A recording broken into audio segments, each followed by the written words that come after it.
Hinanda na nga namin itong 10 galon ng Mondo Flexitite. At ito nga ho kasi yung gagamitin namin pang waterproofing sa buong paligid ng bahay. Pero bago nga kami magsimula mag-waterproofing, nilinisan nga ho muna yung mga pader na papahira ng Flexitite. May mga namuho pa nga ho kasing simento dyan na dapat tanggalin. At ang pangit naman diba pag baku-baku yung pahid. Buong bahay na nga ho yung ipapa-waterproofing namin. Para naman pag dumating yung tag-ulan, ay sigurado na ngang walang kakata sa loob ng bahay. At habang busy nga ho sila magkaskas ng mga pader, heto nga si Willie, pinagbababa na itong Mondo Flexitite na gagamitin namin pang waterproofing. So, sobrang safe nga ho ng packaging nito, yung workers namin, hirap na hirap tumbuksan. Fast forward ko na nga lang para maitimpla ka agad. At baka pag inintay pa natin siya, bukas pa natin to makita. Nagdala nga ho ng timbangan si Willie para makilo yung simento na naaayon doon sa nakalagay sa instruction. Pwede naman daw to haluin ng mano-mano lang. Kaso si Willie nga, madami ng pinagbibili na tool simula pa lang. Bay, dyan lahat napunta yung pampaganda ko, B. Pagkatapos nga ho kiluhin yung simento, halo na nga din itong Mondo Flexitite at wala nga ho itong halong tubig. Ganun nga lang ho kasimple. At kailangan nga lang ho itong haluin ng mabuti para pag pinahid, hindi nga magbubuo. Nagulat nga ho sila at may nakita silang maliit na pouch na nasa loob ng galon. Halabi, baka gintuya. Meron nga ho kasi silang promo ngayon na pera sa lata. At kada galon meron kang ang makukuha na mga coins. Sa 10 galon,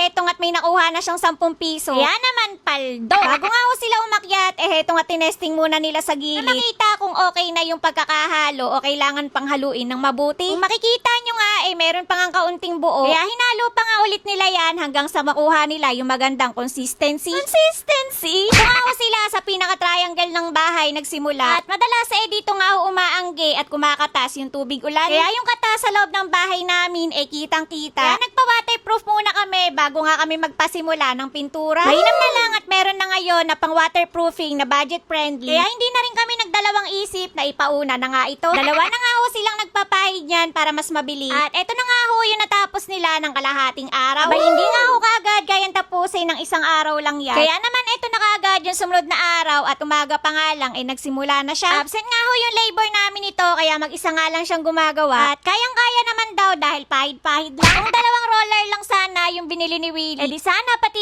ako nagpapahid din dyan, B. Sisimula na nga din ho umambon bago pa nga siya mga lahati. At nung naubos niya na nga yung isang galon, bumaba nga siya ulit para magtimpla. Parang pininturahan na nga din yung bahay namin dahil nagkulay gray na din. At baka pwedeng ganito na lang din para makatipid. Bago nga ho kami umuwi, kalahati na nga ho yung natatapos niya. At mainam na lang dahil nakisama yung panahon dahil hindi ganun kalakas yung ulan. Kahit paano tuloy-tuloy yung gawa niya dahil hindi naman umaanggi. Bukas siguradong tapos na nga yan at papasadahan na rin nila yan ng second coat. Kaya kung umabot ka ulit sa part ng video ko na to, noong oras at hanggang saan na naman ba nakarating itong bahay update ko. Kaya naman, wag mong kakalimutang i-follow. Bukas na lang uli!